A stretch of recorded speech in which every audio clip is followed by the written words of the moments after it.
Hey, welcome to BJJ Mental Models episode 42. I'm Steve Kwan, and this week we have something different for you. We are going to be talking with Oliver Taza from the Danaher Death Squad. Oliver is an ADCC competitor. He dropped by, he shared a lot of his knowledge with us about competing at the highest levels of competition. I think you're really going to like it. Now, a word of warning, we recorded this at a gym. I did my best to strip out the background noise, but you might hear a bit of it. That said, I think it's a good conversation. I think you'll learn a lot. Enjoy. Hey everyone, welcome to BJJ Mental Models podcast. This is episode 42. I'm Matt Kwan. I'm Steve Kwan. And today we have a very special guest from TriStar Montreal, and part of the Danaher Death Squad is Oliver Taza. So welcome, Oliver. Thanks for coming. Thank you for having me. Cool. Yeah, we're just recording here in Burnaby, BJJ, British Columbia, and Oliver is graced us with his presence. He's in Vancouver for a week, and I've had some opportunities to train with him, and it's really fantastic training. So luckily, we're able to get him in for a podcast, and we're going to talk about the levels of BJJ, how to achieve the next level, and just shoot the shit about his ADCC performance. And yeah, have a good time here. Exactly. First, why don't you tell us about yourself? Yeah, so about myself. Yeah, open-ended question, huh? Well, how long have you trained jiu-jitsu for? So I started doing mixed martial arts, actually. Yeah. I started in September. I'm not sure which. I think 2012, 2014. I'm not sure. That's when you started martial arts. It was the year, because I used to follow soccer big time. I remember it was the year, so if anybody is listening to this and wants to do a bit of research, it's the year Spain beat Italy in the finals of the Euro. I remember it was that summer. And that's when I used to live in one neighborhood in Montreal, and it was close to where I was playing soccer. So we moved to a further neighborhood, which actually ended up being close to TriStar. And then, commuting to soccer and getting to the games and practice was a bit hard. So I remember one day I got cut from the college team. I wanted to make the college team, soccer. And I didn't make it, so I was like, fuck, I was pretty discouraged. So instead of going to practice, commuting for an hour, I decided to go try see what TriStar was all about. I used to bike around the city, so I biked to TriStar, which is between where I was and home. And I stopped by and I met Alex, the guy that was with me. Yeah, I met him, and then I started there. Cool. For those who obviously don't know, TriStar is a world famous gym in Montreal. Head coach for us, Sahabi, who's a John Danaher black belt, and he's taught many mixed martial arts fighters, including George St. Pierre, and he's got a lot of great young grapplers. Oliver Taza is one of them. Ethan Krelliston is another one. I've been following you guys for a few years. So yeah, and we'd have a lot more guys, in my opinion, if the freaking jiu-jitsu was legal in Quebec. Yeah, that's right. You guys, I think we talked about that on an earlier podcast. It's retarded, man. Yeah, it is just absolutely baffling. I mean, if it's a combat sport, right? I think they're trying to do the same thing in Australia too. They're trying to outlaw. They consider boxing, MMA, and jiu-jitsu all as sort of the same thing, but it's really not the same thing. Boxing too. Yeah, I think so. That's what I remember hearing in Australia. They were trying to do something like that. It's weird because boxing is an Olympic sport, and usually it's like an Olympic sport or something like that. That's what happened in Montreal. It's so bizarre because there's no striking. I mean, what exactly is controversial about jiu-jitsu? I've never understood that, but yet it's a competition that you go to in the day with families, with kids. I know. Selling acai bowls. It is the most it is weirdly friendly. I was reading something on Reddit today where the guy was talking about how he just started jiu-jitsu, and he found it so weird because everyone's so friendly. And you go to a boxing gym or a judo gym, and or kickboxing gym. These people are they're all mean. They're all a bunch of badasses. But jiu-jitsu is just all hugs and friendly. It's all a bunch of nerds, man. It is. I was in Amsterdam. I was doing. I went there for rehab. I was teaching at Fight IQ, and they were organizing a show, and then it was kickboxing and jiu-jitsu, and you could tell the kickboxing crowd was it's different. Dutch style kickboxing usually involves more things like that. It could go there. Jiu-jitsu, you rarely hear stories. Yeah, like that, unless Half is there. Oh boy, and he might sucker you.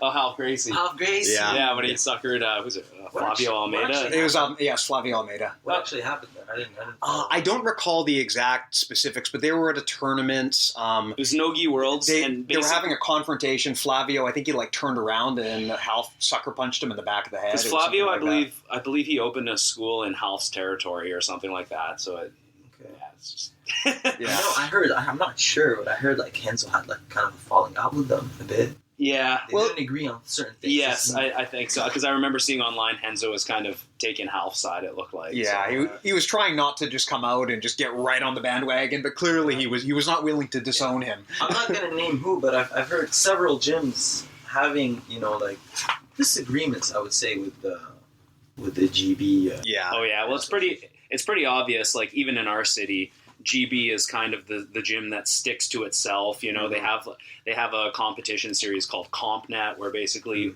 only GB members can compete, which I think is kind of sort of defeats the purpose, right? Defeats the purpose of competition, right? Yeah. Like you compete in the gym with each other every day, and then you go and you compete with other GBs. It's like I don't know, and I know a lot of our members, listeners, are probably GB members. So yeah, I mean, hey, it's like offends you. That's too bad. Yeah, any competition is better than no competition, but I think an open community is better than people going off into their own little corners, right? I mean, I've trained at a bunch of GBs, and they were all awesome. Like there's one in Montreal, West Island. They have really good guys, super cool, super open, friendly, a bit like here. Yeah. And then there's also I did a month at Homelos.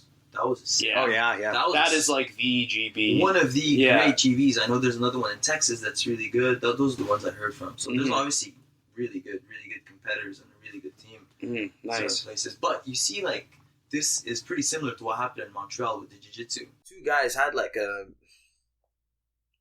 altercation. They weren't getting along, and it was just ego, and then two guys, one told on the other that had a competition or something like that.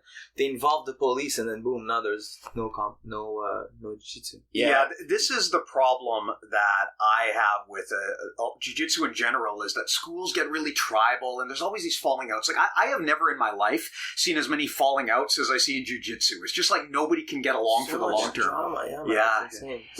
Like what you saw yesterday at Roll Academy. Roll Academy is a really beautiful gym in North Vancouver. We were all training there yesterday. With beautiful is an understatement. Like, it's like an art gallery. It looks like art of jiu-jitsu basically. Yeah. But like that was an example of how open the community can be. Where we had people from 4 different schools all coming together to train. Yeah. Ben Dyson was there. He's also an ADCC veteran. Yeah. And that's like not really what it was like 5 years ago. Yeah, there was a huge falling out, and there was a lot of drama in the community before. 100%, man. I feel like collaborating with others is the way to go. Like you guys were mentioning, I want to talk about plateaus, but that's one way you can come over. Like, you're training with the same people, let's say. Yeah. Nobody drops in. No, the same guys, you're doing the same thing. Yeah, you're going to be dealing with this similar problems. You get comfortable. I found this too, because when I started, I trained up until blue belt. I actually trained at a Gracie Baja, and then I switched. And you just get to a point where you've been training with the same people for so long. And it's not even that they're, it's not that they're not good, but it's just you fall into these patterns, and you're training with people you're comfortable with, and you fall into a game plan that you just don't ever deviate from. And eventually you realize you're not really learning. You're just kind of going there and you're doing the same thing every day. And I think, Matt, you've talked about this before. Sometimes you really have to shuffle the deck. Like, you have to break out of your comfort zone and just go find an instructor who can take you to the next level. Because sometimes what got you to where you are is not the same thing that's going to get you to the next step. Yeah. So like when you started training, Oliver, like, did you know right away you wanted to compete? Because for me, I started as a hobbyist, and I was maybe thinking I would train like 1 day a week, 2 days a week, and then after a month, I realized like, oh, okay, no, I want to do this more. I'm starting to feel guilty if I can't make it to training, and then about 4 or 5 months in, I started thinking about doing a competition, and now I try and compete like monthly if possible, right? Yep. So did you always think that you were going to do competition? Like that was your goal from the beginning? I was competing already. I was already playing like for school with the soccer. I was already playing for the city, so competing was already something I was doing. When I stopped soccer, I didn't compete right away, but I was like, I'd like to try it. Well, I went from MMA, then I switched to boxing for a year. Okay. Boxing, I wanted to compete, I wanted to have matches. So I did a couple, and then I switched back to jiu-jitsu. And then, after a couple of weeks, a couple of months, I competed, man, Cool. I want to try it out. It's nice. I feel like even if somebody doesn't want to be like a top-notch competitor, it's nice every now and then to... Because everybody growing up more or less had like played sports or did something with a competition or something like that. So it's nice to get that feeling back when you get a bit older. Yeah. Do you have any MMA fights? Have you? No MMA fights. No. Boxing. Boxing fights. Yeah. You do have boxing fights. Mm-hmm. Yeah. Are you thinking 5 about or 6? I'm not sure. Oh, nice. What was your record? I lost one. I lost one against the lefty. Wow. I was lefty, so I had no idea how to deal with a lefty. Nice. It was a good match, though. It was a good match. Yeah? You get any knockouts? No, but like I got good hits. I was my coach was having me spar with pretty advanced guys, I would say. Many more fights than me. So I got a couple of good hits. And at the time, when I was doing boxing and sparring, doing all these things, I was bartending at the same time. Mm-hmm. So I'd have to go to work, and it's a late night shift. Yeah. And you're working, you're closing at like 2-3 with like a headache. And so I was like, I might lay that off. And then the funny thing is that one day I had to choose between going to a comp or working, and I chose to work. Like, I chose money. And you regretted it? Not regretted it, I just didn't enjoy getting hit as much as like rolling. Yeah, Jiu-jitsu, I can see that. So well, jiu-jitsu, you get to keep your brain, right? In fact, your brain improves. Evolves, Yeah. You just sacrifice your other joints. That's right. At least the head's still working. It's funny you mention that because, I mean, for me, I train jiu-jitsu as a hobby. I've never been really a competitive guy. Yeah. And I remember when I started, I got into jiu-jitsu just as a hobby. It was a martial art that I was interested in, and I kind of fell in love with it like everyone else. But, you get to a point where you have to decide how much commitment do I want to put into this. And I kind of got to the point where I was thinking about competing, and I thought, you know what? In order to actually do this, I would want to be able to really do a good job of it. Like, I'd want to be able to put a lot of time into training, a lot more than I do as a hobbyist.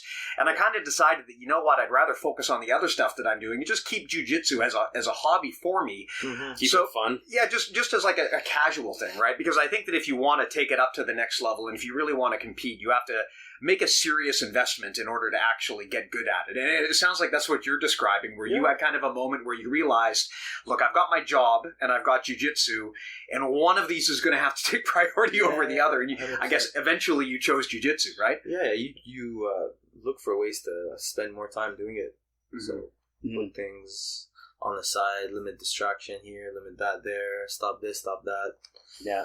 Yeah. Well, in terms of reaching the next level, I mean, let's just discuss for a minute, like, what it's like to train with the Danaher Death Squad. Like, I always see you guys online, you're always posting, you're in the blue basement, rolling with guys like Gordon Ryan, Nikki, Ethan, Gary, all these world-class grapplers. I mean, I'm pretty sure you go into those training sessions and you come out, like, sometimes you have good days and other times you get beat down. But you sort of, like, you look for those training sessions, right, to sort of help you evolve. Right? Every session we're learning. Not only that, the good thing about training at Henzo's is that you have a lot of guys who are competing. You have a lot of guys who aren't competing but are still good. Right. You have guys that are still good that don't compete that a lot of people don't know about. Or you have guys who compete from different gyms, like from Sarah's, they come down. From Bronx, they come down. From Brooklyn. So you get from Jersey, a lot of guys from Jersey, from Montreal. So you get these guys that come in and out, different styles, you know what I mean? For sure. And then these guys are competing, so when they're preparing for competition, they're developing a certain style, so it's just a mix, and it blends, and, the level raises. Then you have guys dropping in, you have Craig who did this camp at ACC, you have Keenan that came in. Nice. So it's good, it's a good mix, man. Yeah. Go in there, and then let's say one day you want to have a bunch of hard rounds, like you go with the heavy guys. Another day you have one hard round, then you go play around with things. Another day where you're playing around with things with more advanced guys but lighter. So it's like you play around with it. Yeah. Mm-hmm. Have you been rolling with Nicky Rod? I haven't. I didn't train. He looks like a lot of fun to train with. To be honest, during camp out, one of my top priorities was to get to ADCC. Listen, I just want to compete on it. Don't get hurt. Don't get hurt. Yeah. Do not get hurt. Unfortunately, that was reinforced when, very unfortunately, one of my teammates got grade 2 MCL there. Ethan? Yeah. Yeah. So I was like, fuck, this must suck, man. Was that at that sub-only tournament? No. That happened? No, okay. That happened on a Saturday. We were doing situational sparring from the saddle. Yeah. Saddle position. So, you're playing with fire a bit anyways. Yeah. From the get-go. Then nothing, just turning. Pop. Yeah. Was it you? You rolling with him? No, it wasn't even me. It wasn't even me. I don't remember. I think it was Damon who was rolling with him. It's funny. Every time I've ever like really gotten injured, it's been from something totally stupid, just something completely random. Sometimes you don't even know what it is. It's almost like the things you don't see coming, or that you can't really prepare for them, and they just catch you off guard, and your knee just twists the wrong way, and then you're out. Yeah, so it's just like little pulls that add up, and then eventually just. But you said it's a like he doesn't need a replacement or anything. He's just going to be lots of physio and recovery. Recovery. He's doing better. I mean, he's already flowing around. He's an incredible grappler. I've been watching him. Yeah, man. Pretty much the same time since I've been watching you, and I kind of think of him as like smaller version of you. You gotta come down to Montreal, man. Dude, I'd love to. I've never been to Montreal. Actually, we should. Actually, my business partner Mike Lee, he trained over there a lot. I know Mike Lee. I've heard that name before. Yeah, he used to train out of TriStar briefly, didn't he?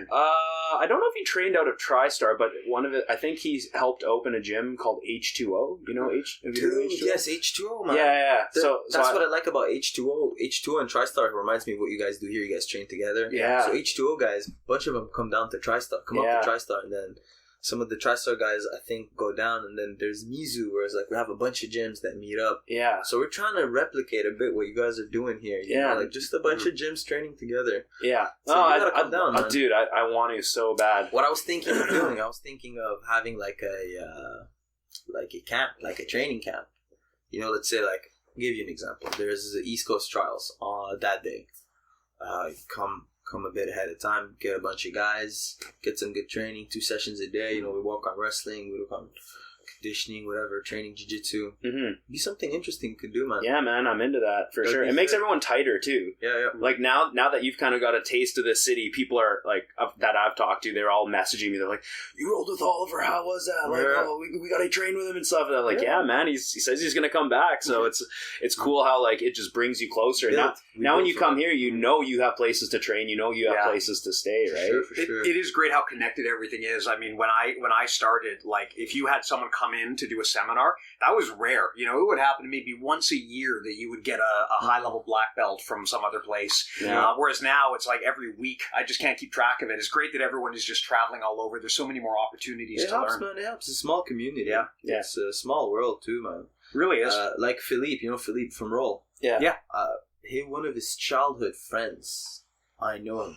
Oh, really? I know one of his childhood friends from Manaus, which is up northeast Brazil. Yeah. What are the odds? And I met that guy in like some small city in Germany. Now, boom, we connect. That's how small it is. That's hilarious. Yeah. It is a small community for sure.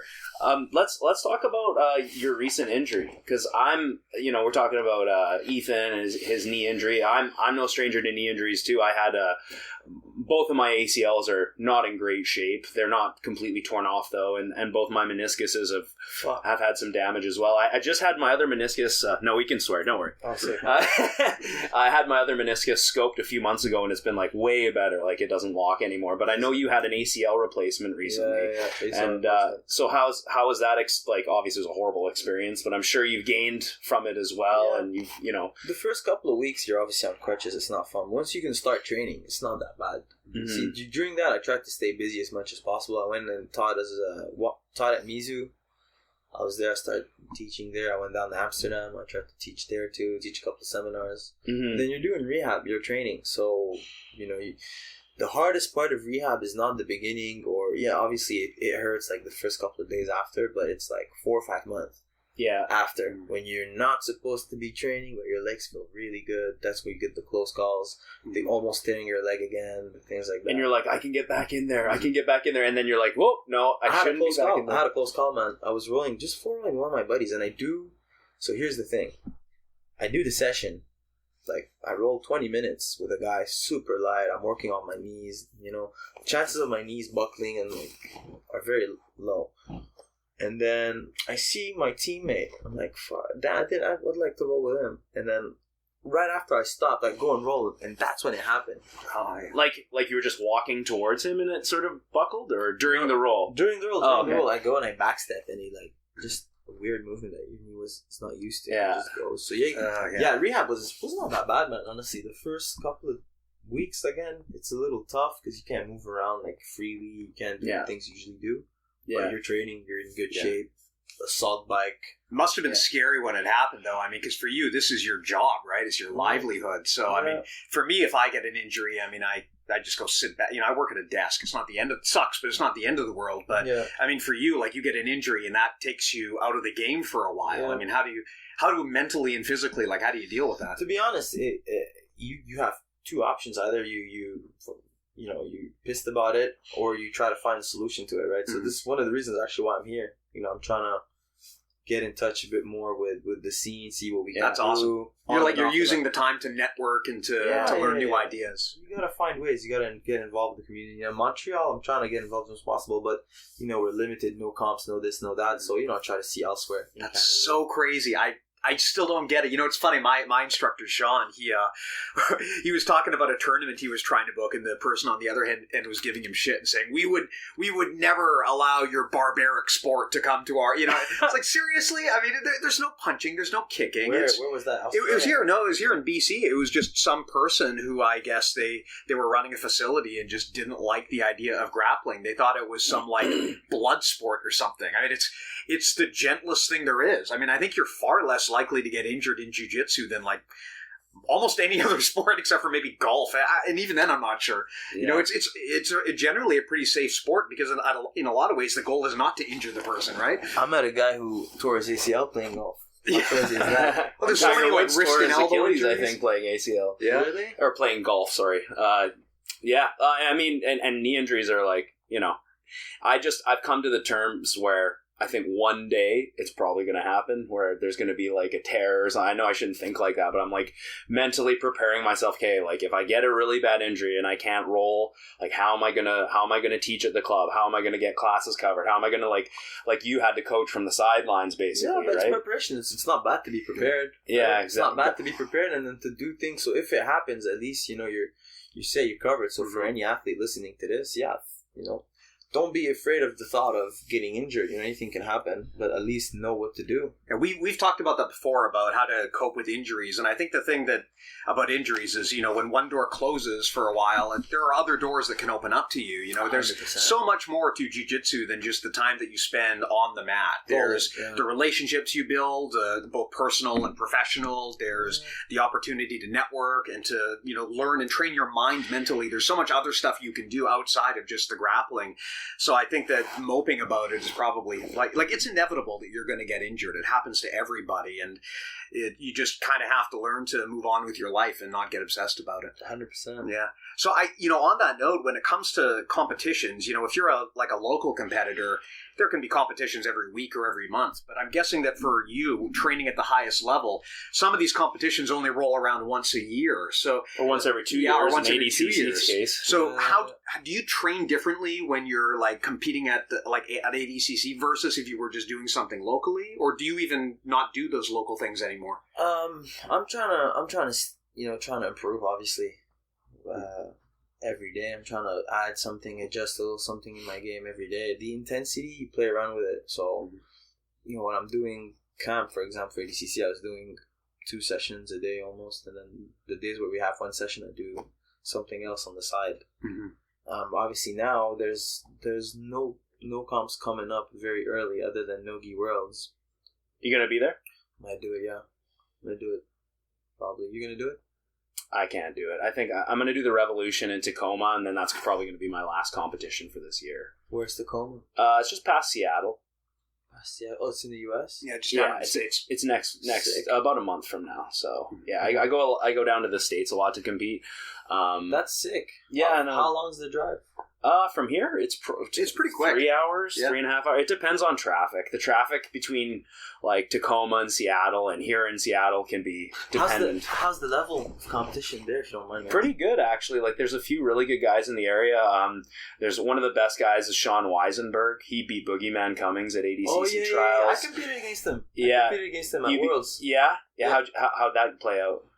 Dude, honestly, when I tied up with him the first time, I was like, damn, this is gonna be tough. He's a good wrestler. Yeah, he's good. Yeah, he's good. I managed to get a juji, but while I was slipping off his back, but it was nice. I know if he was slipped out of that, it would have been a different kind of match. Yeah, I fought him too. I lost. It was an EBI rules event at Submission Underground in Oregon. Oh, sick! You competed on that? Yeah. It was fun. It was like an 8-man brown belt tournament. Is that on Flow Grappling?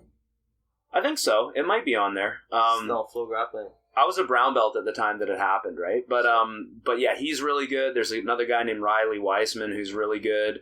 And then a bunch of guys from California usually come up sometimes, you know, like I've competed against Rolando Sampson before. He's come up to do Seattle IBJJF, and Keith Krikorian came up. He came up and did a tournament in Bellingham. I fought him and I lost in overtime, and he's some good guys. Getting in there, man. That's interesting. It's interesting you tell me, because that's what I was expecting being on the West Coast.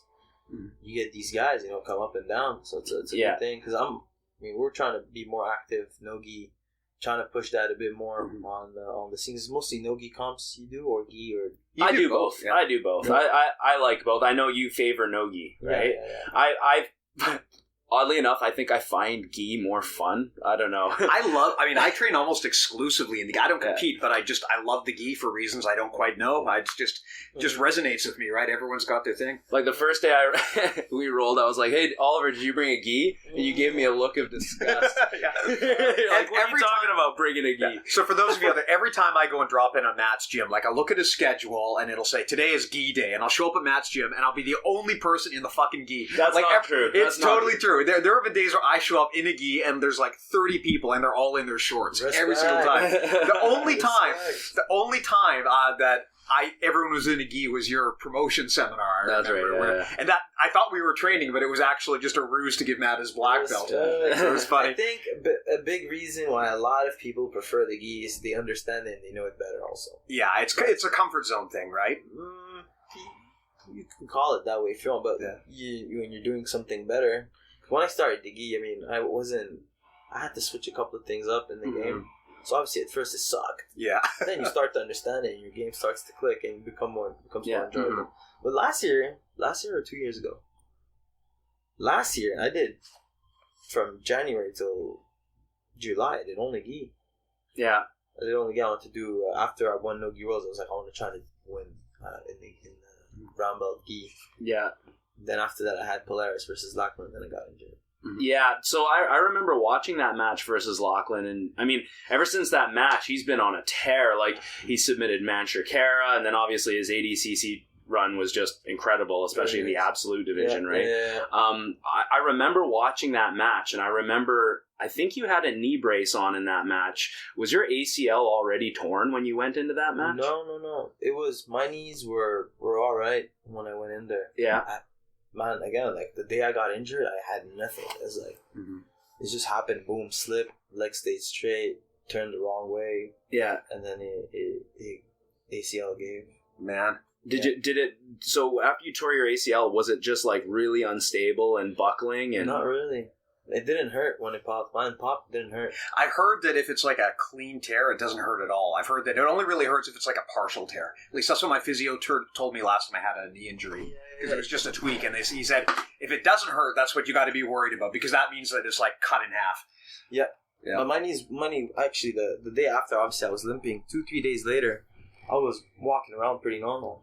Yeah. Actually, man, funny enough, some athletes don't get their ACL repaired. Yeah, some people, like your coach or your buddy Mike, for the longest time he just put it off, didn't get it done, right? I mean, some people just don't do it; they just power through it. Yeah, they power through it. They strengthen the hamstrings, especially the hamstrings. They compensate. Yeah. Well, Mike Lee, he said that like he has some stairs at home, and he would run up the stairs, and when his ACL was torn, he would turn the corner, and like it would just buckle completely. Yeah. So like that's different from like in my case where I do have a tear, but it's not fully torn, so it's like I can feel it slightly loose, but on the days that I do like squats and stuff, it feels so much better. Yeah. It feels way stronger. Like I've even heard from someone that Cobrinha doesn't have ACLs, which is crazy, but like it's not the craziest thing I've ever heard. I have a buddy who said he has a completely torn ACL, and all he does is just physio, and he trains. He's actually going to be at On Guard tonight, but he basically trains through it, right? Yeah, so it's like, I guess my question for you is like, because I had to decide, do I want to get my meniscus clean? Do I want to get an ACL replacement? Like, there's pros and cons to getting it done, because then you're on the shelf for almost a year. Yeah. But you might have a full ACL. So it's like, how was that decision for you when you hurt your ACL and you're like, should I get it done? What was in your mind when you were making that decision? I asked my coaches, man. I asked for us. I asked George, who had 2 ACLs. Ask John, ask the doctor, and then they, it's good. You can hold it off, but I'm gonna compete for another 10 years. Yeah. So you're better to do it now and just get it over with, right? Get it over with, get it over with, and I think also the hamstring graft was a good decision. Full range of motion, pretty good. Yeah. Yeah, that's what I've heard. Most people do the hamstring graft. That's kind of the way to go. Yeah, because we're on our knees a lot, so it's I think it's a better call. Yeah. Than if you do the because you can do the patella graft as well. Yeah. Patella graft is like right in front. Take a piece of your tendon. Yeah. Let me ask you, did you do it privately or did you go through like the MSP system in Canada? We're pretty linked up. We have a very good doctor at TriStar, Sébastien Simard, who's in Saint-Eustache. Beast of a doctor, man. A month after I got my See knee that? done. That's awesome. Like, I think an average person who needs an ACL replacement, if they're going to go through the system, it's like sometimes it can take up to a year to like get your X-rays, your MRIs, get all that stuff in place, and then do the surgery. Yeah, it depends. For those who don't know, we're talking about the Canadian healthcare system here, and really, like, it comes down to how you get prioritized, right? If it's clear that you need to get it replaced right now, and it's tied to like your livelihood, a lot of the time they'll escalate it. But I know guys who have been on the waiting list to get an MCL replacement for like a year plus, right? It's not uncommon. Not athletes, no, more casual people. Like I know a guy who was, he works a desk job. He tore his I think it was his MCL in jiu-jitsu, and it took him like a year on the waiting list because it wasn't priority, because it wasn't like he didn't need it for his job. I mean, granted, the benefit is he doesn't have to pay for it, but still, it kind of sucks to wait that long. It's still like, especially if he got hurt doing jiu-jitsu. I mean, he trains jiu-jitsu and he enjoys it. So take that out, it kind of sucks. Yeah. But we still have it good here. Like I have some teammates who had to pay for it. Oh, yeah. To pay for it. I mean, that could be devastating for you. I didn't pay a cent. Yeah, I didn't have to really pay anything. Oh, that's really good. Being in Canada is, we have that advantage, definitely. Yeah. So that helps, But going back to your question, Henzo's, yeah, man, it's pretty sick training. Mm-hmm. For sure, yeah. Pretty nice mix. What's the deal with Big Gord? Why is he always on your balls and giving you shit? Remember that one time, I had a super match against Dan Martinez in Florida, and then we went to overtime, and he escaped the bag pretty quickly. So when I came back, he was pissed that I couldn't hold it back for any longer. Big Gord was? Big Gord, yeah. Yeah. I'm not obviously we're talking about Gordon Ryan's father here. Yeah. What was he saying to you? Oh, it's a shame. Because I was staying It's a shame. You shame the family or something. Because I was staying with them. Fuck. Yeah, it was funny, man. And he doesn't train. No, he doesn't train at all. He's like he's just got two sons that are just legends. My seeds. Two legends. It's funny how popular Big Gord is. Like, Gordon Ryan basically just like put him on Instagram, and like everyone knows who he is. It's funny, man. His addiction to yogurt and ice cream sandwiches. Yeah. He's hilarious, man. He's a crack. He's funny. But when you meet him, he's awesome, man. He's a cool guy. And a guy like Gordon Ryan, like a lot of people, I think people are now starting to see like that he is a really good dude, and like, but I think a lot of the haters, like, he likes to talk about how they think, you talk to someone, what do you think of Gordon Ryan? Oh, he's so good, he's such an asshole. So I was like, but I don't really get that feeling that he is an asshole. Like, he seems like if you were to just chill with him or train with him, he'd be like a really cool dude. Oh, he's awesome. Yeah, he's awesome, right? Like, and I think the opposite of what you see. It's hard to really, and this is, I think, a mistake that Matt and I talk about this all the time. I think one of the things that really sucks about the world today is everyone judges everyone else based on how they appear on social media, and like, you really cannot tell what someone is like based on how they act on social media. I mean, John Danaher is my favorite example of this. Like, you listen to him talk, and on his instructionals, he looks and sounds like Professor X. But then you see him on social media, and he's just this crazy weirdo. It's like, it doesn't even seem like it's the same person. I think it's really easy to look at the way that someone, talks on social media and judge them. But I think that's kind of a shitty thing to do. 100%, man. Yeah. It's two different things. You meet Gordon in real life is very different from when you see what he posts on social media. Well, like, I can think of multiple times when What a sweetheart. Yeah, like, I can think of multiple times when on Instagram I send him a message. I'd be like, hey, Gordon, like, just wondering, like, what's your opinion on this? Or, hey, I got your DVD and I really like this. What about this? And he literally messages you back. Yeah. And he will go through all of his messages and message his fans back, like like answering questions about jiu-jitsu, and it's like, okay, you could try and get like a LeBron James or a Michael Jordan or a Wayne Gretzky to do something like that. It's just not possible. He's literally like the Wayne Gretzky of jiu-jitsu, you know, and he's like messaging his fans just for nothing. It's kind of incredible. So that when he started doing that, I'm like, okay, like clearly he's a good dude. No, you know, he's awesome, man. Because someone else would just be like that's what privates are for or whatever, or not even respond or anything. But this guy is like, actually, he gives a lot back to his fans. Definitely. And I think a lot of people, they get real jealous and they see that he talks shit, but then he backs it right up, and it's like, fuck. A lot of people hoping that he loses, you know? Hey man, people have to find a way to promote themselves. If you don't have access to our own matches, I mean, somehow you're gonna have to promote yourself, right? Yeah, fine. So basically just people, like, it could just be, again, like you said, people just trying to get their name out there by attacking another target, which is such a terrible negative way to try to build yourself up by, like, putting someone down. And it's got to suck being a public figure on, like he is on social media, because you are a target. Like, you're getting tons of these messages from people you don't know, and they're all being critical of you. Like, it's got to really kind of weigh on you, having all of that negativity coming at you. And I totally understand why people just turn off their social media and just walk away from it. Like, I personally don't use it much myself. Yeah, he deals with it pretty well. I think for athletes, it's important to use that as a tool, obviously, to promote yourself and oh, for sure, try to push a brand. Free marketing, basically, right? It is, man. It's a pretty good tool. Just, you know, you got to learn how to use it to your advantage. Yeah, for sure. And definitely. this Gordon Ryan's a guy who's like coming back from an ACL replacement.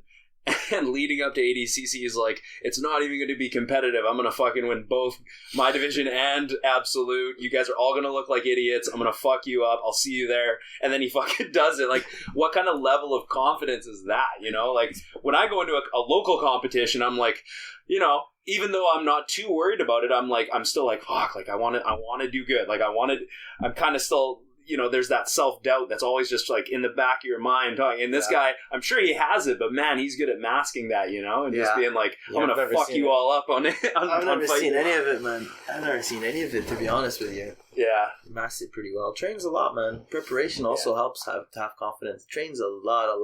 Mm-hmm. Like, after ADCC camp, a lot of the athletes probably took some time, you know, to like... He just keeps going. He just keeps going right away. Week after competed... week after, days after, back at Henzo's doing double sessions. Yeah, basically still doing the same thing, same rhythm. Yeah, and he's doing something that's really smart. Like obviously he's you know, he's like talking about how much he's competing and stuff, but he's also building other revenue streams, right? Yeah. Like he's like doing his instructionals, he's doing seminars, he's doing privates and stuff. So he's like selling gear, building a brand. Yeah, he's a really smart dude the way that he actually does it. And I think that's something that a lot of athletes could do. You know, could take it an example from, is like, they don't have to do it on the same scale, but they're definitely at a level where they can help somebody not on their level. Mm-hmm. Yeah, you know what I mean, in jiu-jitsu, like, you know, if you're a trainer at a gym, there's definitely, and you're not like a day one white belt, there's definitely somebody you can help. Yeah. So going into like a competition like ADCC, you know, you're going against guys that are using tons of gear. You know, they're on a lot of gear. Like allegedly. Yeah. I mean, hey, I just don't want to get sued. Like, let's be honest. The Sheik is basically like, hey, I'm not going to test you guys. You guys do whatever you want. You know, it's like it's not like IBJJF where they pretend to do antidote when they clearly don't. Or if they do catch you, they'll be like, hey, you have an opportunity to retire, or you know, a lot of dodgy stories from that testing. That black belt testing they do. Yeah. So there's basically no real testing. Yeah. So what's your opinion on, like, if I'm an athlete and I want to get to that next level, like, to use PEDs or not to use PEDs? Like, PEDs, what it's gonna do is gonna speed up the process.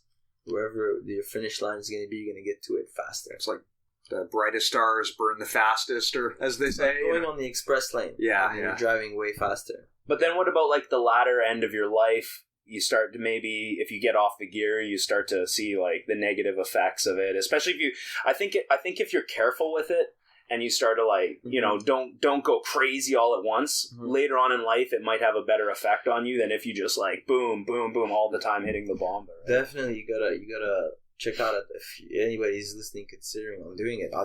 I mean, I'm not doing it, but I know that some people do it properly, some people don't do it properly. Some people are checking out doctors, some people are taking their friend's bomba. Yeah, exactly. And then losing their hair and shit like that. Yeah, and then, getting like crazy acne and stuff. And they don't have enough money, and they can't do the post cycle, and then it's fucked up because now it's I think that's the thing people kind of lose track of, is that like it is ultimately a very powerful form of medicine, and whenever you're taking any powerful medicine, you want to have a doctor who's supervising you. So if you're doing it under the counter, bad shit can happen. I mean, you look at like those pro wrestlers from the 80s and 90s, and they're all dropping dead at like 40, right, from heart attacks, and it's like if you're just loading up on that stuff without any medical supervision, you're putting yourself at tremendous risk, in addition to the consequences in the competition of being a cheater. Like, you're also just putting your body at tremendous risk. You might be taking years off your life. Now you gotta find a good doctor too that's not trying to just rip you off and just sell you shit. It's gonna affect you negatively down See, I kind of wish in a lot of ways, like the nice thing about if jiu-jitsu ever became an Olympic sport is all of this shit would get regulated. There would be no excuses about keeping an eye on this and actually doing proper testing. That would be one of the benefits, but it's the cost of testing, right? In the meticulousness exactly. of it. Yeah, if the International Olympic Committee were on top of it, then this would not be a problem. But because jiu-jitsu is still very grassroots in a lot of ways, it's growing. It's growing. What, they test in the Olympics? I didn't even know. Oh yeah. Okay. Yeah, wrestlers are being tested. Everyone is. Yeah, wow. Olympic level testing is legit, from what I understand. I mean, but we all know, like, the Olympics will go to a city, and it brings people to the city, but it also costs a shitload of money for the city. So it's not like it's kind of a racket. Yeah, it's totally a racket. Like the Olympic Games is kind of a racket. I realized that because it was here in 2010. Yeah. Right? I mean, I know people love it. I know it's inspiring and it's great for the sports that they represent, but it's not always the greatest for the city that it winds up in. Like, it's fun at the time, but then you get stuck with this massive bill. Yeah. I was hearing a while back, John Oliver did a video about the World Cup in Brazil. Yeah. How they could be spending all that money on different things. They have literally a stadium in the middle of the forest. Yeah. I mean, we had that to some degree. We got a whole bunch of stadiums that, I mean, they get used. They do get used, but actually the jiu-jitsu competitions are at the Richmond Oval quite a bit. Maybe that's why there's so many competitions in Vancouver. It's because we got all of these freaking arenas and stadiums that we need to use. It's way cooler than a high school. Definitely. Who needs a high school? Any big shows that come down here, do matches and pull nice cards?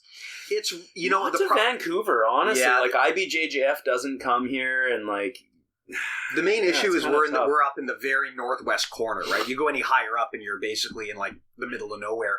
So it's not often convenient for people to travel up here. And additionally, because of the border, a lot of American places, if they're going to go up northwest, they'll just go to Seattle. Yeah. So we don't get that many. I mean, we get the odd UFC card here and there, but there's one of the criticisms of Vancouver is that it is kind of a quiet city. It's not a huge city. There's not a lot of shows that come into town.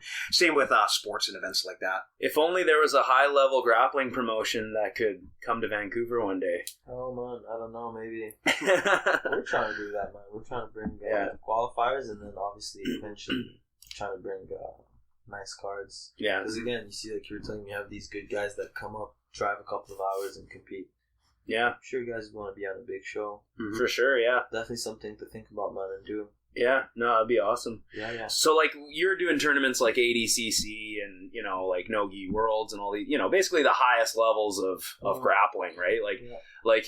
I know for me, as a competitor, I'm constantly in my mind, I'm like, fuck, is it cheating? To do something like steroids? It's kind of like you're leveling the playing field, if anything. Yeah. But there's a lot of moral and, it's also your health is sort of something that's also on your mind.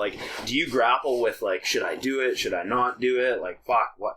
If I could do it, then I could get this title or whatever. Or I could be this much better. Mm-hmm. I could train more. I could be, much more sharp. I could be stronger.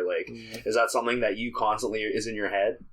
I mean, when I think about it, the amount of sessions I was doing preparing for ADCC, could I have done more? Yes, of course. Could I have done more without it? You're redlining your body, so you risk getting re-injured. If I was on that bomba, I'm telling you, man, probably would have better cardio, probably be a bit stronger, probably Yeah. Be able to train more, get more rounds in, go with bigger guys, get tougher rounds, so you can do more. Yeah, and your decision making happens a lot quicker too. Like I've trained with people that do it, and I know before and after when they do it, like I notice a difference in their decision making, not just Really, their strength. into like the They're not as reaction time. tired. They're not as tired. When you're not as Yeah. tired, when you're completely rested and you're watching a match from the outside, it's That easy makes for you to sense. see, oh, he did this here, he did this there, he did that mistake. You know what I'm saying? When you're tired, though, you're like, why the hell did I do that? You know, it's 'Cause funny. you're tired. I heard a quote one time. I don't remember where it came from, but a guy was talking about how what his training when he was taking steroids, and he was saying it was the weirdest thing because while he was training, his mind was tired, but his body wasn't. Like he's like mentally you're kind of tired from all the training, but because of the juice, like physically, he just was able to keep on going. Exactly. Yeah, so I guess that's it, right? I mean, I find as a casual guy, for me, like cardio is my enemy, right? As a hobbyist, so I can only imagine if you had like a limitless gas tank, what the difference would be. Insane, yeah. And ADCC comes down to cardio and wrestling. Yeah, That's Yeah. what it is, man. You're conditioning and you're wrestling. Yeah, Obviously, there's jiu-jitsu. yeah, it's kind of a wrestling tournament with submissions. Yeah. Like if you don't have good wrestling, you might survive that first round, but then once it gets to overtime, if you pull guard, it's like Yeah. you're behind, right? So you kind of have to have that in your back pocket. Exactly. And if you don't want to risk it with the rules and whatnot, just wrestle. Yeah, So exactly. Stay standing and then. Yeah.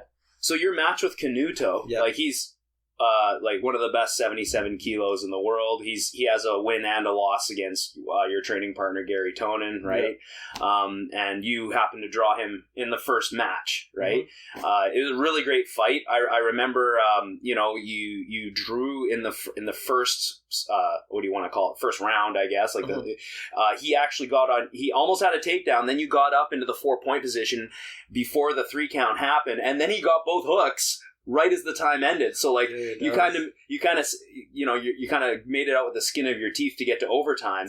And then in overtime, there was a few times when you almost like you were going for a flying scissor, and then he happened to just base out, and then you basically pulled guard, right? So it's that's one thing I noticed about Canuto. He's got really good base. I'll bet. Base, and it's hard to score on him. Even when you see Gary, like Gary didn't score on him. Yeah. But he still got a lot of good things on him. Like that match was, in my opinion, that stands, like ADCC was incredible, but Gary Tonin versus Renato Canuto was like my favorite match of the whole tournament because Same.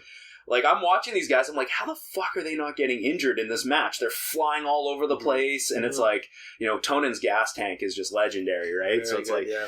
so like, okay, let's say you get another match with Canuto, whether it's ADCC rules or whatever, like, let's say it's ADCC rules. Like, how would you change your preparation leading up if you knew you had to fight him again? What I noticed, it's hard to get his hips down to the mat and to keep him down on the mat. Yeah. So what would be is as he's running away, is sharpening up my follow-ups to the back, to the rear body lock, single leg, coming up with wrestling. I'd sharpen that up Wrestling, a bit yeah. more, yeah. Because it looked like in overtime you wanted to get to your leg entanglements. Like at one point you actually it looked like you were going for a Kanebasami, but you ended up in a reaping position, and he basically just based out, and it looked like you were going to try and heel hook him, but his leg was completely straight. Yeah. So like there wasn't really a heel hook there. I would have gone for the heel hook if his hip was on the mat, but he was on his knee. He stayed in base. He based out, so I was like, as soon as I'm going to turn, he's going to base up. So that's what he did. Yeah. Reach for the secondary leg. He still based out. Yeah. As he based out, I went to come up on a single. He turned and created distance, and I stood up. I should have pulled back. Yeah. So exactly. So when you were going into that match, were you thinking like, I might try and go for a leg lock in this match? That was the plan. The plan for me was from guard, initiate a bit of movement, off balance, either elevate or come up into some wrestling exchanges. Yeah. If you got to sharpen those up a bit more. Yeah. You think if you fought him again, you might avoid the leg locks altogether and just try and play positionally? No, do them better. That's what I would do. Do them better. I'd look to sharpen it up, do them better. It's my game. Yeah, I don't want to for avoid, sure. just change my game completely, because on the contrary, I'll try to find something to be able to do it better next time. Because I watched some of his matches also against other people, and people have success against him coming up towards the end of the match. Dante, for example, he did very well against Dante Leon is a beast. That guy is fucking incredible. He's very good and sharp at coming up on singles and wrestling to the back and creating that wrestling exchange from guard, coming up from guard. What else? Yeah, he did that very well. And then one thing I regretted is sitting back on the legs right before points started. Yeah. Try to stay on top a bit more. Try to get some passing, get him to frame, maybe play with these a bit more. Because I watched his match against Wagner also. Yeah. And he deals with pressure good, but not as good as like if you're trying to loose pass and you're passing on your feet. Yeah. So those were things I'd probably look to exploit a bit more next time. Well, I mean, we're talking about like the levels of jiu-jitsu in this podcast, and like most of the time when I'm training at my gym, I usually am kind of like the top guy, right? And if I go to a lot of places in the city for my size, I'm like one of the better guys, right? And then I go and train with you, and you're just fucking smash passing me. You're backstepping it. I know you like to backstep into the saddle, and you still catch me in it. Like you're at a higher level, but you're going into a tournament like ADCC, and probably the most stacked division, the 77 kilogram division. Stacked, you got guys like Gary Tonin, you got JT Torres, Wagner Hocha. Like you're probably considered the dark horse in that division. Yeah, sure. Right. Then even guys that are bottom seed. Lachlan, Ross, these guys are really good, man. They're all world class guys. Sergio, you have Edwin. These guys are really good. Yeah, like any of these names that we're talking about could be main events in any grappling card in the world, right? Like, so like, what was your mindset going into a tournament like that? You're maybe one of the bottom seeds in the division. You're like, fuck, I'm gonna have to fight Renato Canuto. I might have to fight a JT Torres. I obviously go with the idea that I'm gonna win. I want to win this competition. Obviously, this is where I'm going. This is why I'm doing all these sacrifices and training and moving from Montreal to New York for 4 months. And obviously, I want to win. So I was preparing to win it for sure. And then I had an idea what to do against different opponents. So, I mean, it just forces. It only makes you better because you're trying to beat these top level guys. So you got to train to be at that level. So you got to bring up your game instead of I want to win. You got to think of like doing good at the competition, actually performing well, like doing jiu-jitsu well, looking good, not just looking good for the sake of looking good, but like when you roll at the gym, you're like, today I didn't roll that well. You still smash your guys, but like some days you roll well, you're doing good, like. Even if it's competitive with someone, you feel you did good because, your jiu-jitsu was, your timing was good, transitions was good. It's funny. It's something that we've talked about, too, about how, like, it's easy to get hung up in, like, here's the result I want, and you're just focused on that. But what's often better is just create really good habits, focus on quality training, and be consistent about it, and put in the time on the mat. And because the problem that I see with a lot of people is they get something in their head that they want, and they focus on that at the expense of actually what they need to do to get there. And then if they don't get what they want, then they're just crushed, right? And, definitely, process is more important than the result. You know what I mean? Mm-hmm. Yeah, like daily habits over your overall goal. Yeah, or like if you're working on a specific technique, hey, is this like bulletproof? Like, is this going to work at the highest level? Is this going to be tight enough? And then going into the match, now I look at it. All right, here are the things I need to tighten up for next time. Here are the things I need to sharpen up. So it just forces you to get better. Yeah. How many hours a day would you say you train? Like a regular training day. Depending on the day and the session, like some days when we have one session, I'll get in before, do some rehab work, do some physio, train, drill after, do some weights after. So that's basically one session, but it's like 4 or 5 hours long. Yeah. And then do you train again after that? No, that's one day. When it's double, I'll get in, do a bit of rehab, 30 minutes, drill a bit. Then we have a break and we do the second session. But then I won't lift weights or do anything. I'll just stick with these two. Yeah. Cool, man. So one very long session or two like shorter sessions, it comes out to pretty much the same thing. Yeah. So I'll be drilling after, I'll be grabbing a guy after, and we're drilling on these things that we want to sharpen up, like coming up on a single, like running the pipe, transitions. Yeah. Because there's also a lot, John is showing a lot of stuff every day. There's a lot. You got to work on it, man. You don't work on it, you're not going to take it in. How is it training under John Danaher? Sick, man. Sick. It takes a lot of thinking out. A lot of things you don't need to worry about as much. Yeah. Like choosing what you want to drill. Yeah. He's doing that for you. Exactly. He's seeing what works, the things that work well, the order that he shows it. Yeah. Is it true that like the Death Squad outside of the Blue Basement, you guys don't really know a lot about him? Like you don't really go out after to eat a lot? You don't know about his personal life very I don't much? personally. I've stayed with him in the same place. Like for the last ADCC, I was with him in the same Airbnb. Was that big house? Were you all in that place? We stayed also in a big house once in Beverly Hills, but I'm talking about in Finland. In Finland, I stayed with him in the same place. And he's pretty discreet. Like he lays low. Yeah, he seems like a quiet guy, but like he seems kind of like an enigma, you know? Like I think that's part of his brand, really. Yeah, like my professor Rob Bernanke is in a lot of ways I think like Danaher. He's very much more like I think outspoken though. Like Danaher seems to be more introverted at times, but you can tell Danaher's got this dark side to him where he likes to fuck around. He likes exactly. Who doesn't, right? Who doesn't? Yeah. No, John definitely keeps it on the low. He's cool, man. It's cool. It's nice. It's really nice training under John, and can't wait to go back. To be honest, yeah. I miss like that routine, that training regimen because you see yourself improve. Yeah. So after you leave Vancouver, are you going right to New York? No, I'm going. I have one more stop in Toronto. Nice. We're going to team up with Open Mat MMA. Yeah. They have a couple of good Nogi guys. We have Sims, Canadian guy who made it to the semifinals at the West Coast Trials. Yeah. Sims. Yeah. Be training with him. He comes down to TriStar often. Train, stop by Montreal for a couple of days, and then head back to New York. Yeah, I've seen you train with Cameron Florchek. Am I saying that properly? In the gi, yeah. Oh, dude, he's a beast. I fought him in Ottawa one time for it was like I guess the Henzo Gracie there sort of put on at the banquet hall, right? We're brown belts. Man, he fucked me up so bad. He's a beast, man. He's such a beast. He's black belt now. He got his black belt. I know, yeah. And he got big. Like, was that video where you shot on the guy and he just squashed you and you were down there for like 5 minutes? No. I pulled guard and he passed my guard. Funny story. Actually, luckily for me, the video, the file was corrupted, so there's no footage online of him choking me out.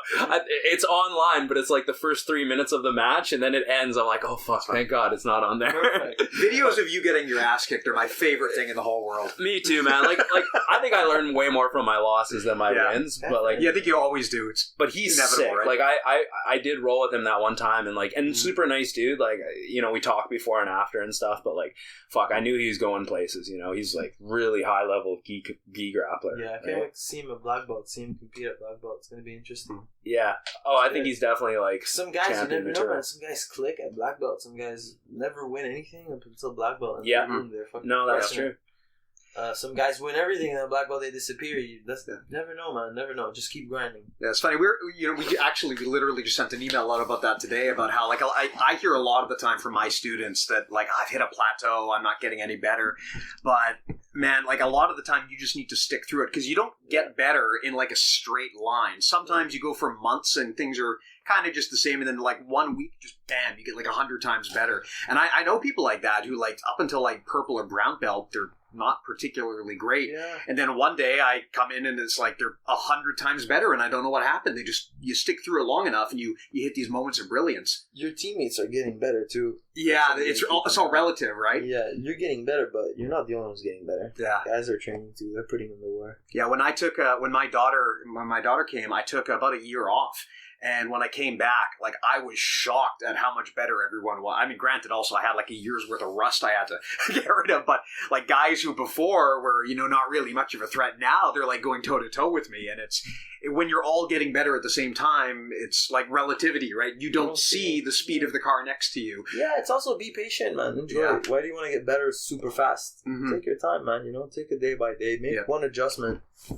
You know, one little adjustment, one little adjustment there. Yeah, think of the long run, and then I think that's kind of the goal, right? If you can get like better at just one little bit better every day, if you can carve out like one thing every class or every session where I learned this today or I got better at this today, you know, all of those things add up over time. And if you put in the time, you can make more than one adjustment a day. I'm not saying do just one, but I mean if you can do at least one, then you're getting better, doing things better. Well, definitely. Rapid fire questions. Sounds good. All right. Matt's got a bunch of crazy questions he wants to ask you. So we just have a few questions here. Rapid fire questions. All right. Okay. What's your favorite designer steroid? Eye drops. There you go. Yeah. Okay, first question. Favorite food? Favorite food, sushi. Yeah. Pizza. I'll take that back. Pizza over sushi. New York pizza. Depends on where Oh yeah, New York that's right. pizza. If you guys ever come to Enzo's, there's this one place. They do the grandma slices. Yeah. Fire. Anyways. Okay. Least favorite food? Insect. Bugs. You've eaten bugs? Never. How do you know you don't like it? Because they're making the good point. Something that I've tried that I didn't like. Yeah. Man, I'm a dirty bag. I'll eat it. You eat anything. Yeah. Any vegetables you don't like? Any vegetables I don't like? No, man. Broccoli, maybe? You don't like broccoli? Broccoli's awesome. Oh, okay. Oh, man. Okay. Who's your favorite grappler? Favorite grappler? Gordon Ryan. Gordon Ryan? Yeah, man. You saying that because he's your boy? Beast, man. Honestly, I think I have to say Gordon Ryan too. The guy's so fucking awesome. He's beast, man. Yeah. He's good. What about your favorite rule set? 80cc, man. Yeah. I like it better. It's not the one that I was saying that because I want it to be my favorite and like force myself to be really good at it too. Yeah, it's like the pure rule set that applies for all grapplers. For me, almost. 80cc. It's funny, 80. Sorry, just to take a break from the questions. 80cc used to be like a place where all different grapplers came, all different backgrounds, and now you look at 80cc, it's like, well, they're all jiu-jitsu guys who have like really sick wrestling. Yeah, you don't really see. It's kind of like MMA where you don't see like individual styles anymore. It's all a high level of jiu-jitsu, and then someone's really good at leg lock. Someone's got, you have to be good at wrestling if you're going to progress through the tournament, right? Yeah. Cool. EBI rules. Hate them or love them? I love them because they're entertaining. I hate them because sometimes it can be unfair. Combat jiu-jitsu. What's your opinion on it? Bring EBI back, man. Me too. Bring EBI Fuck back. combat jiu-jitsu. Yeah. How do you feel about Eddie Bravo saying that the Python move is illegal? You know, this one where you cover the face with the mouth. Because his whole thing is you can't cover the face with your hand because it's the most dirty part of your body. Yet you're slapping people in the face with the dirtiest part of your body. This is the first time I've heard that. That is he made it bizarre. illegal. How do you feel about that? I didn't know, but I don't think it's gonna change anything. If we're talking hygiene, man, you're rolling around. Every part of your body's touching. Yeah. And you don't notice it because you just don't notice it. You're rolling, but anytime you have like a little pain somewhere in your body, you notice how much it's getting touched all the time, like your shin or I don't know your bicep or something. Like, oh fuck, I use this a lot. Like my calf muscle, I didn't know like it was using that much. Yeah, if you're like a germaphobe or you're afraid of close contact, jiu-jitsu will cure you of that pretty quick. You get over that pretty fast. 100%. I think he made that rule because he doesn't want Wagner to keep beating his dudes. Maybe. Who knows? I love the face cover personally. I mean, I know it's kind of addicting to do, but it's effective. It is effective. What are you afraid of? Ghosts. Yeah, you believe in ghosts? Yep. Well, Halloween's going to be rough. It's coming up. You believe in aliens? No. Maybe. I don't know. Yes, I do. Come on, we can't be alone here. Yeah. Okay. If your house was on fire and you only have a chance to grab one possession, assuming you and your family and pets, everything's okay, what would you take home? Passport. Oh, yeah, because you got to travel. That makes sense. I can still move around, man. Passport, most prized possession. Favorite submission? High elbow guillotine. Oh, interesting. Interesting, baby. Yeah. Least favorite submission? Least favorite. That's such a dumb question. I know. What's the least favorite submission that you got on someone? I don't know. Do you have one? Not really, no. You love whatever I can get. I'll take whatever you can get. What about your favorite position? Saddle. I need to say that. Oh, Taza stomp. Did you invent that? No. Do you know what that is? No. That's weird because I've heard people refer. Basically, imagine you're in the saddle with both legs, right? Foot over foot. Yeah, the prayer position. Not even, but just like in front. Yeah, this one, the prayer position. Yeah. You didn't come up with that though, because I refer to it as the Taza stomp because that's what I've heard it being I learned called. it from I think from Eddie. I'm not sure. Cummings. From Eddie, yeah. Foot over foot. Yeah, I think from Eddie. It was way back though. Been doing that the whole time. I barely lock a triangle. Is Eddie kind of not spoken about anymore in the basement? Not really, man. I think it was kind of a falling out, eh? Yeah, fun. I don't really know what happened exactly, but yeah, man, people come and go. Exactly. Come and go. I understand. Yeah. Oops, sorry. Anything just okay. What's your dream matchup? Dream matchup, man. Right now, obviously for me would be JT. JT, yeah, the top dog. Top dog, man. Yeah. What about as a spectator? What's a dream matchup? As a spectator for me to watch, I would have liked to see JT and Canuto. Yeah. Have they fought before? No. I'm happy Gary won, obviously, but had he lost, it would have been Canuto and JT. I would like to see that. I want to see like the pressure. Yeah. On top, I want to see if he can first of all get him on bottom, take him down. And then after how he deals with the pressure, that would have been a good match, man. Yeah, dude. JT is like, I don't know. He's so flawless. The guy's game is simple. It's so simple too. Yeah, it's amazing. Good pressure. Yeah. What about MMA? Any aspirations of ever doing MMA? 0. Minus me 100, too. Actually, Yeah. Have you ever seen Danaher roll? Yes. Really? Yeah. It's really nice, man. Have you ever rolled with him? I haven't gotten the chance to. No. Like, he's a big, strong dude. Big, strong dude. Very technical. Very good. Yeah. Strong as fuck, apparently. Yeah. Well, I mean, when he demonstrates, he feels strong as fuck. Yeah. Does he crank things in demonstration? No. He doesn't need to. He doesn't need to. It's already tight as fuck when he gets it. Mechanics are so good, right? Mechanics are so tight. What's the craziest thing Danaher's ever done? Any stories? Man, I mean, he does crazy shit every day. He'll receive knives, blades by mail, and then he'll just be slicing that on the mats just after training. Big ass blade, just cutting paper.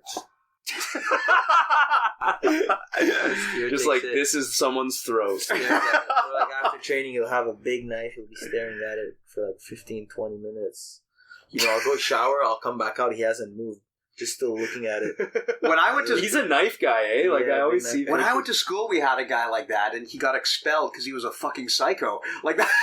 That is bizarre. Wasn't John? Nah, it might have been. I don't know. Have you ever seen him without a rash guard? Have I ever seen him? Yes, actually, I've seen him wearing a shirt once. Short sleeve shirt. It's amazing. Do he look weird? He looks weird. Yeah. It looks weird. You used to see him in a rash guard. Okay. Leg lock evolution. In your opinion, where's it going? Leg lock evolution. Yeah, like you've seen the new stuff coming out from Lachlan, and I've been talking to you a lot about how he prefers 50-50 to the saddle. I know you seem to prefer the saddle a lot more, right? So I like it more as for transitions. Because I mean, listen, Lachlan did amazing. He did great, obviously, but I think 2 of the matches guys turned the wrong way. Yeah, right. And those guys aren't really known for leg locks, right? They're not really known for defending leg locks. I'm not sure. He did great. He still got to the leg, which is freaking impressive. You know what I mean? It's great. 2 of them rolled the wrong way. Mm-hmm. Kanan did a good job defending, actually. That impressed me. That victory is nuts. He was doing a good job of. I was actually watching the match, and Kanan could have done one thing with his knee. I'll show you in a bit after the podcast. Could have done one thing. Could have relieved a lot of pressure off the knee. Yeah. Just inside knee position, placing the knee on the inside. Yeah. I watched. He has a nice video on Flow. Where he breaks down what he did against Kanan. It's pretty sick, pretty nice. You can kind of see, Kanan knew how to defend it, but he could have done a bit better. Had he maybe spent more time doing leg locks, which is something people, I don't think they spend much time doing preparing for ADCC. It's mostly wrestling. The result could have been a little different, but it's good, man. It's good. The evolution of leg locks, somebody comes up with something new. Now we got to work a bit more on 50-50. Yeah. Tying our shit up in 50-50, definitely. And that's the way it is, man. People stay alert to what's going on at the highest level. Yeah. Stay up to date, work on it, try it out, be proactive, come up with, solutions. Yeah. Yeah, for sure. Cool. Like yesterday, I did a full round with Mike Crisp in 50-50. It's good, eh? It wasn't fun, but I know it's not by fun. the end of the round, I had a couple of extra things that I like comfortable doing. I was rolling with him, and I was hitting that it's I guess it's the K guard, from the like a mantis, and I threw my leg over and I swept him into 50-50, and then I'm like, fuck, what am I doing? Get out of here! I don't want to be here with you. Because his eyes lit up as soon as we had there. I'm like, oh yeah, fuck, this is your position, not mine, right? I got some work to do from there. Good, man. At least there you go. You got some sharpening up to do in a 50-50. Weed, yes or no? Yes, big man. Mushrooms, yes or no? Yes. Guns, yes or no? I mean, nothing against them. I don't have guns, but I've been shooting once. It's fun. Yeah. If I'm going to go shooting, it's going to be hunting, and I'm going to keep whatever I kill to eat. That's something I want to do one day. Have you hunted before? Never. I'd me love neither. to. I'd like to as well. Yeah, go hunt a boar or something. Yeah, cool. Fishing here, you guys fish. Oh, fishing is we have big out great here. fishing here. Yeah. Yeah, B-boy Alex actually fished something. We ate it. It was fresh as hell. It was Oh, so wow. good. What was it? Salmon? Salmon. What's your favorite fish? Salmon. Nice. Tuna. Like raw tuna? Raw tuna. I Yeah. like that too. Yeah. These two, salmon and tuna. Any allergies? None. Ghee. Nice. Any pets? Not mine. My sister has a little dog. I love dogs, but it's sad to see them. Like if they're not being taken care of properly, like in Oh the yeah, house, just they're being so bored, dependent, right? Just let them go, man. Yeah. You know what I mean. Okay. Explain rolling with Gordon Ryan in one word. Gas tank. No gas tank. You Nope. gas out. I just gas Oh, out, man. Like He just gasses you out. Yeah. Like after a couple of minutes, You know, keep up. you know what's funny, and I've had this conversation with a few people, is like you watch Gordon fight, and he does things slow. Yeah. Like he doesn't move with a lot of explosiveness. He's moving super slow, Smooth. and it's weird. He can do shit where it's like that shouldn't work. You know, like when he's on someone's back, the way he just like slowly rear naked chokes someone, it's like, man, that shouldn't even fucking work. Like I try and get on someone's back, I struggle to get the finish sometimes. It's like the guy is so good and so strong that it's like he can make things work and do it slowly, right? Yeah. Like I wouldn't describe him as explosive, where like Nicky Rod is like all explosive, you know? Oh yeah, baby. Explosive city. Yeah, man. Sometimes like I'll ask Gordon, hey, what do you do from here? And I'll show him what I'm doing. Here's what I'm doing. I'm not having trouble. He's like, no, do that. Like, fuck, man. It was right in front of my eyes, and I never thought about it. Yeah, he's super intelligent. I've been pushing his passing DVD a lot, and it's just like the way he teaches is really good. Yeah. Well, does he teach any half guard passes on the DVD? I don't know yet. I'm still working through it because it's like tons of material, right? But yeah, he does pass the half guard. The half guard passing, man. That's been changing. That's what I'm working on right now. Yeah, nice. That's definitely, I think, something to go with, defending leg locks, playing with leg locks. Yeah. That kind of style. That style of passing. Hey, Sonny. Hey, you roll with Sonny. her? Yeah, man. Yeah, of Is she course. good? She's alright, man. Yeah. She's not bad. Natalia. Yeah. Natalia is his girlfriend. Yeah, she's pretty good. She's decent. Yeah. She trains. Yeah. She trains in there every day with you guys? Yeah. She trains in pretty much every day. I mean, while I'm there, she was there. Maybe not every session, balls to the wall, but she's training. She's there, man. Yeah. Cool. You ever train with Henzo? Never. We've seen Henzo, though. We've seen him. Yeah, it's mostly Danaher. Yeah. I've heard that the gym is like part of, like half of it is sort of the Danaher, like no gi squad. The other half is like the gi squad. Dude, there's a lot going on at Henzo's. There's upstairs, there's Muay Thai. Downstairs, there's a room for beginners. There's a room for the advanced. In the daytime, there's a lot of beginner classes, and then and the daytime noon, we have the other mats for us. And then at night, it's a complete different crowd. There's so many different crowds depending on the time and the day. And Cool. So we're almost done here. Yeah. Long-term goals in the sport, like competition. Like, are you ever thinking about making a serious run in the gi? Doesn't sound like it. Or like fight promotion, or like promoting like a tournament yourself, or owning a gym, something like that. Like, where do you see yourself in 10, 15 years? Owning the gym, not yet, because I rather collaborate with gyms. I rather work with gyms when I'm traveling around. Because having a gym, you got to be there. It's your gym, you got to be there, man. Right or wrong. You have a gym, you tell me. I don't know.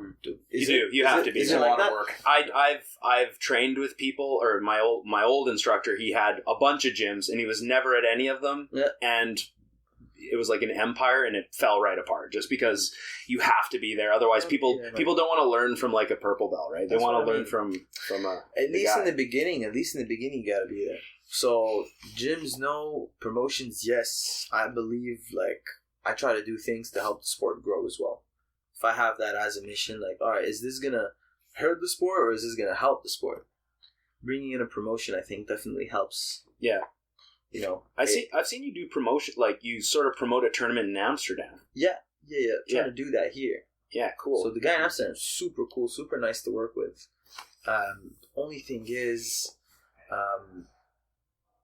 it's different in North America and in Europe.